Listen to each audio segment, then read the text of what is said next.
Ladies and gentlemen, a very warm welcome to you. You're watching a brand new episode of Encounter.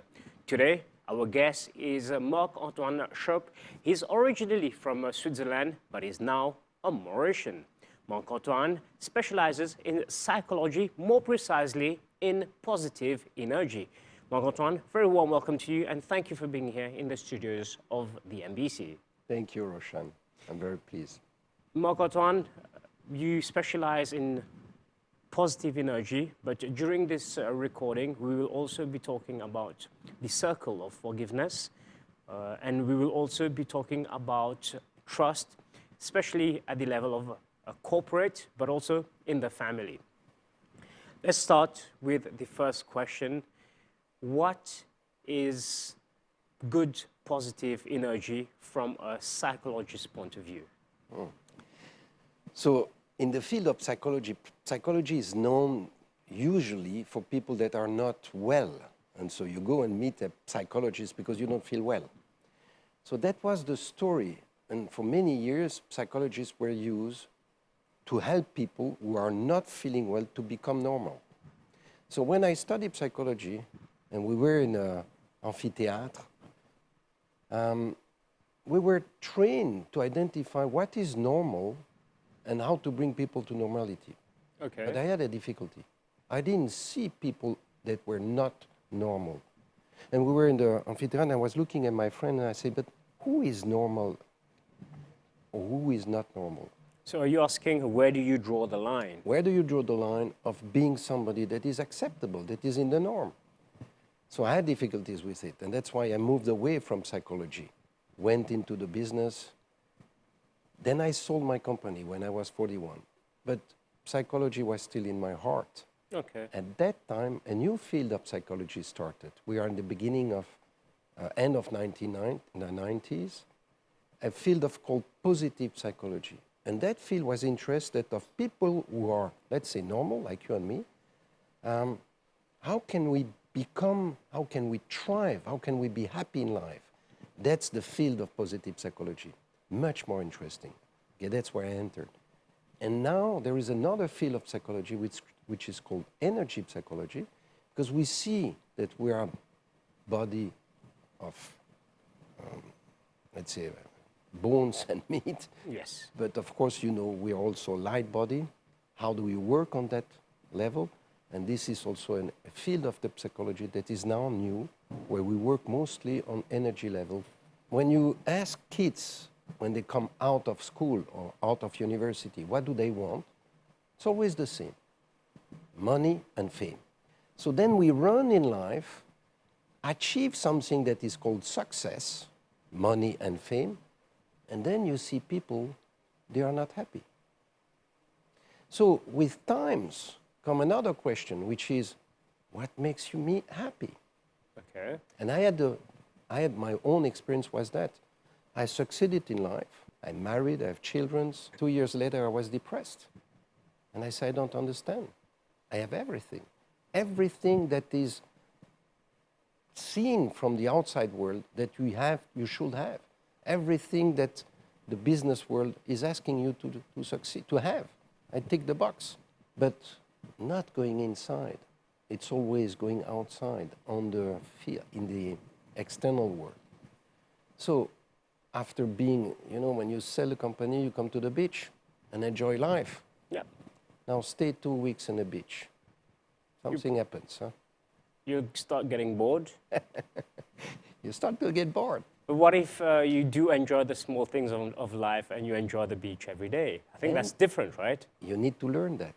You need to learn that. You need to learn, you know, from being very active and very always with the mind thinking and trying to achieve things, goals, and always challenged by something that is in the future. It's the inner journey that matters the most. Then come the inner journey. You can be and sit in the beach and just be happy. But how do you learn this? Because this you don't learn at school. You usually learn that eventually in religions, but mostly in the spiritual path. And that's where it started.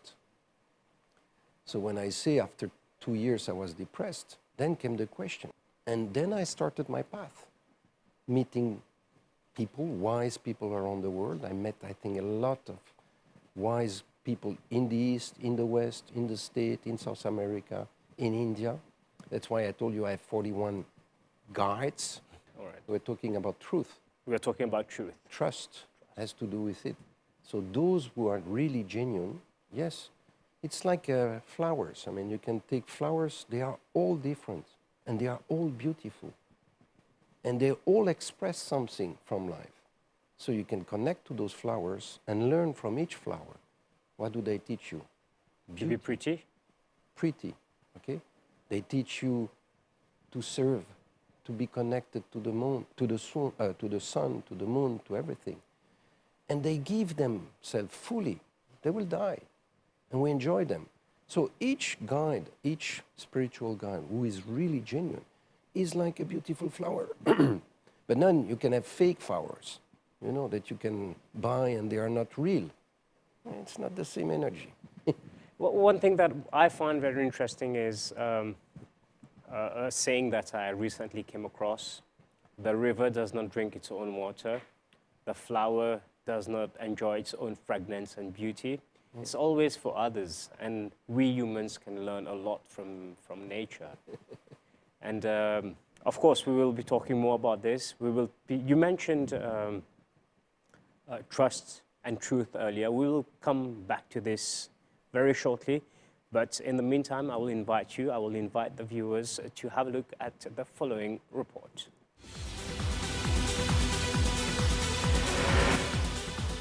Trust is a gift we give to a person or organization that is trustworthy.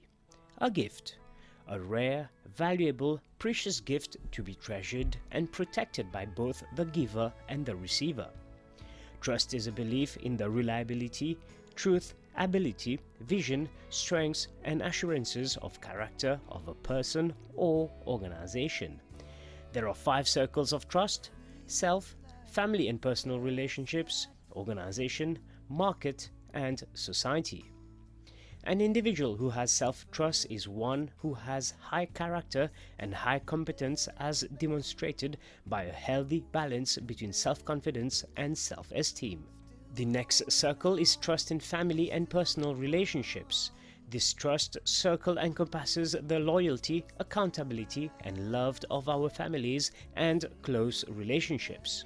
The organization trust circle is the relationship of trust and trustworthiness that we have inside our business. It is the organizational alignment that builds efficiency and effectiveness. Trust in the market is the open relationships between your business and its customers, suppliers, competitors, and collaborators. It is the basis of your reputation and brand. Societal trust is trust within the general community, as evidenced by contribution and giving back. There are 5 domains of trust that exist within each circle. They are firstly competence, which is talent, attitude, skills, culture, and knowledge. Second, integrity, doing the right thing when nobody is watching, walking the talk. Third, openness, willingness to accept and be accepted, personal authenticity. Fourth, benevolence, having the best interest of others in mind.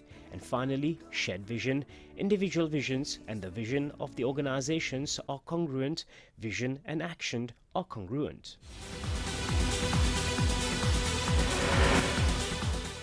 Welcome back. You're still watching Encounter, and Marc-Antoine is still with us in the studio. Before the break, you mentioned about trust and the truth. Can you define those terms from your perspective? So what we see when we meet somebody, we see and we believe in someone that has, charisma. We feel confident with somebody that is so at ease with himself. Yes. So what it is? What is it? It has to do with self-trust, self-knowledge. So what does it mean being trust? Self-trust. It means to be real with who we are, but who are we? So that question, who am I? Why am I here? Once we come to those questions and try to find answers, and we find the right answers for us. Who am I? Where do I come from? Where do I go? Why am I here on earth? How do I want to behave in life? When I have a coherent honest answers to those questions, and then live my life in alignment with those answers, then I can say I am trust, self-trust. So it means I am true to myself, you are true to yourself, then we can create a trusted relationship. And when trust is here, we can do everything we want. Why? We as an animal, the human part, the animal part, we are on Earth just, behaving like danger is everywhere. So our reptilian is going constantly, danger, no danger, danger, no danger. Yep. So when there is danger, we know we enter in certain strategies. It's survival mode that takes over. The survival mode. And we know that, huh? Fly, fight, and freeze. Good. With that, we don't do much. We just protect our space, we protect the family we have, Yes. but we don't evolve. No. To evolve, we need to go a little bit further, go out of this. So, and come to what I call the space of abundance, where I trust whatever happens, it's okay. Whatever happens, I'm not in danger.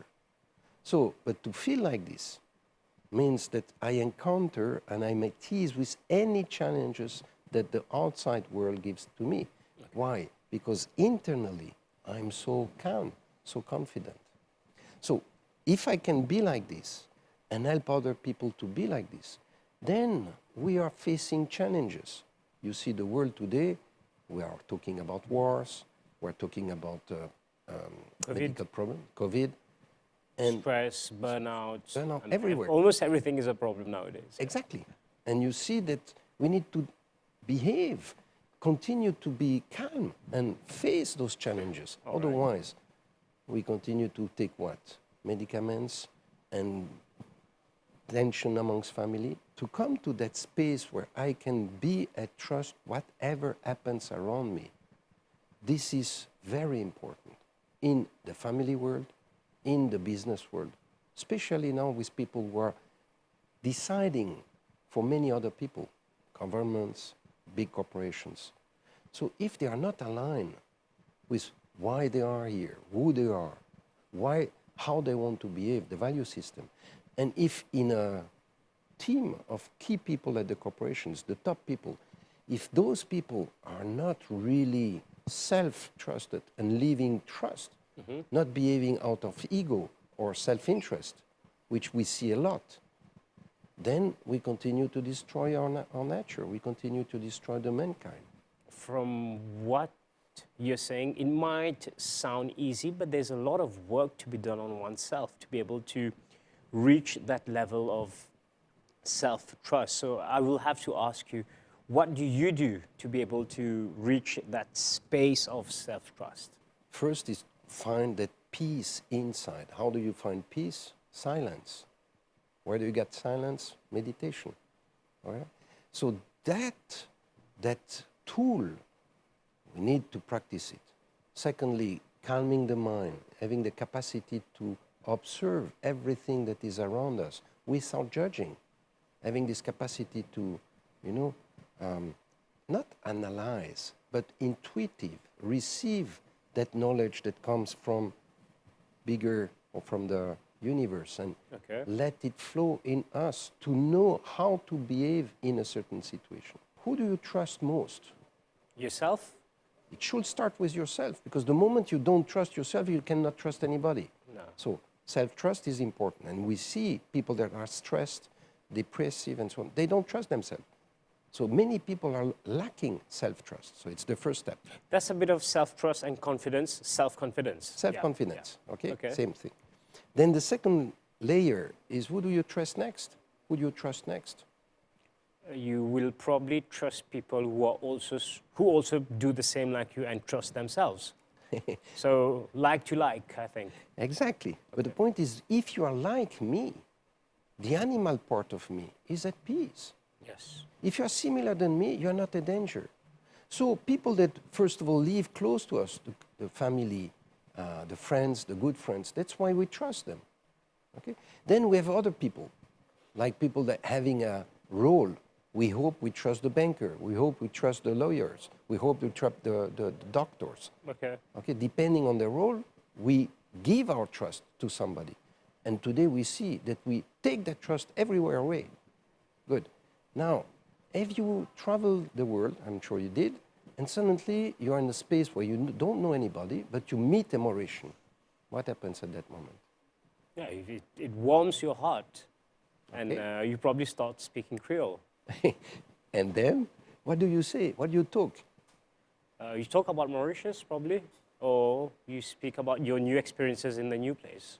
I don't know. Maybe you tell me. No, but you open up. Yeah. You talk about everything. Yes. And you have somebody you trust right away because he's similar. You just Okay. said. Like Because he's to like like. energy. Yeah. All right. Now you meet that person in Mauritius.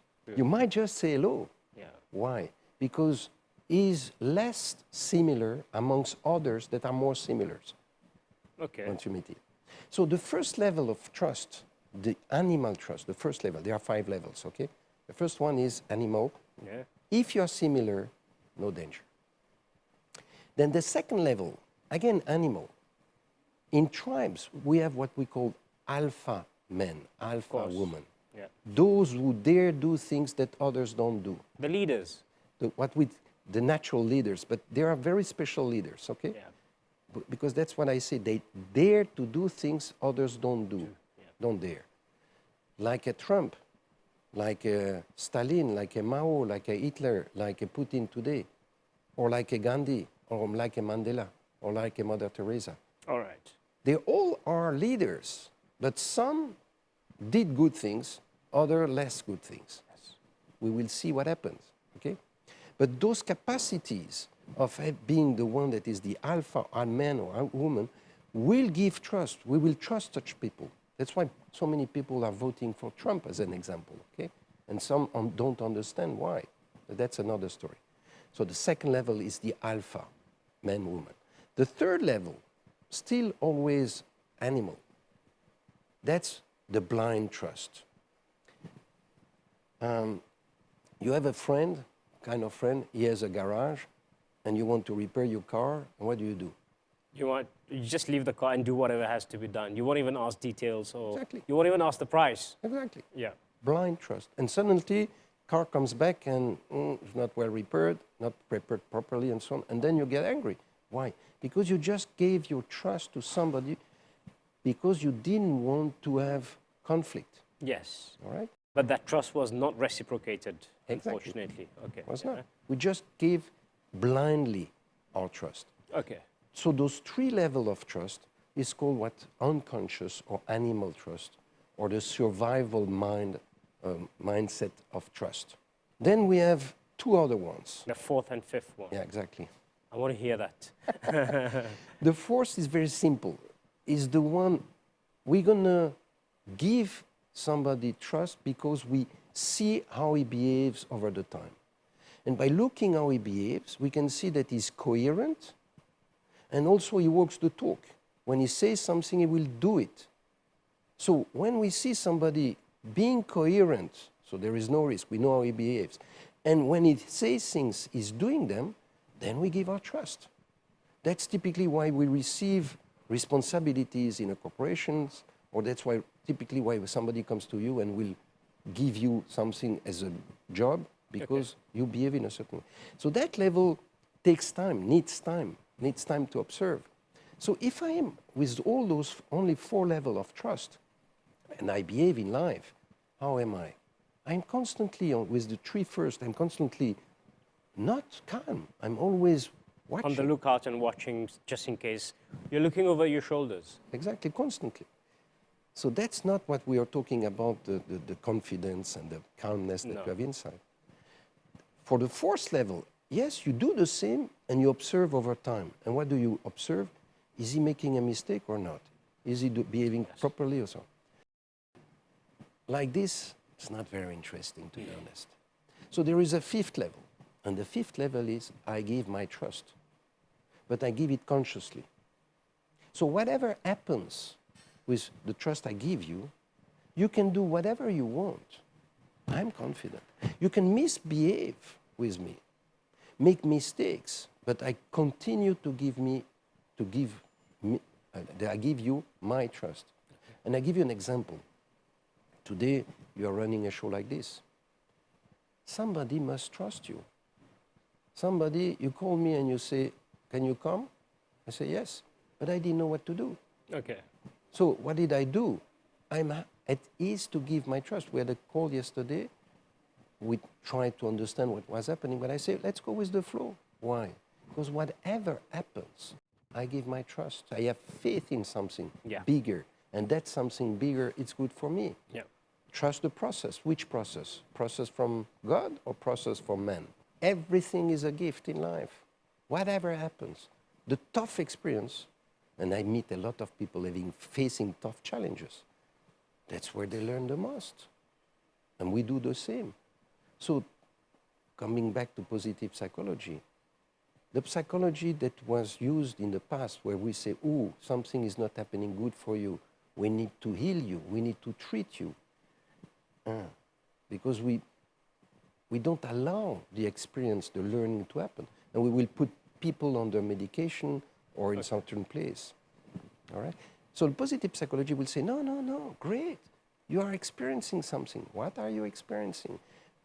And if you are experiencing that, it means that you need to go through that. Marc-Antoine, you won't believe this. We have already come to the end of this recording, and we haven't even had time to talk on the circle of forgiveness. So I guess a second episode is in the making. We will proceed to that anytime soon. But before we conclude this episode on trust, is there anything you would like to add? So the question, if I will have to ask you, is what do you understand about trust now?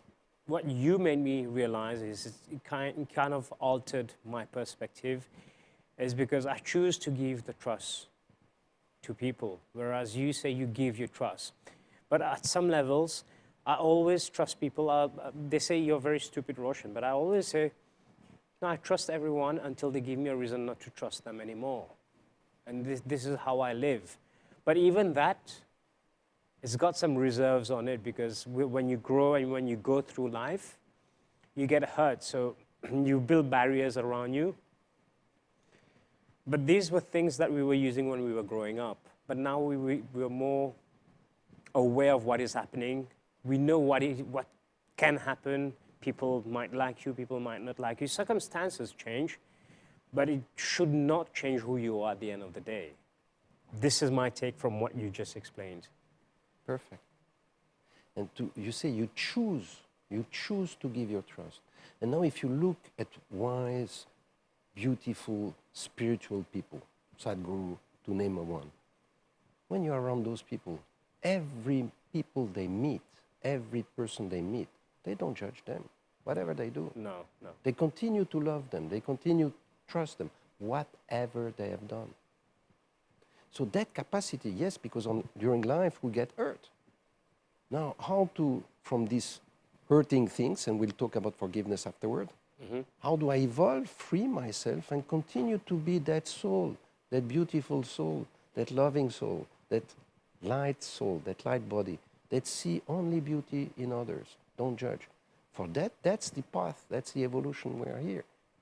But it also joins what we said at the beginning of the recording, that just like the river and the flower, those kind of people, and you mentioned your 41 gurus, they probably do not, I don't know them, but they probably live for others. They don't live for themselves. And this is how they shine so brightly, I'm guessing.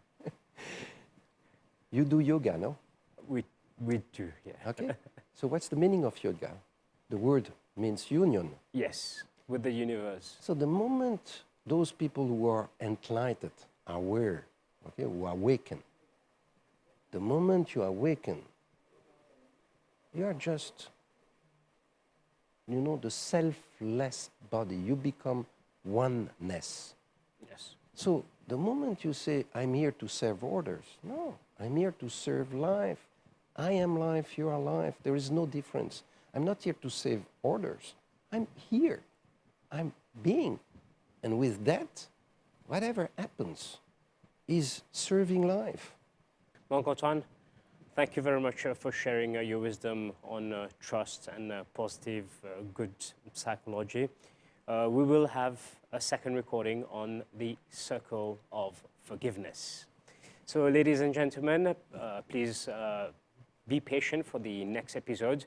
But until then, if you have any queries, any questions on the topic that was discussed or on the guest, please drop an email. It is encounter@mbc.itnet.mu.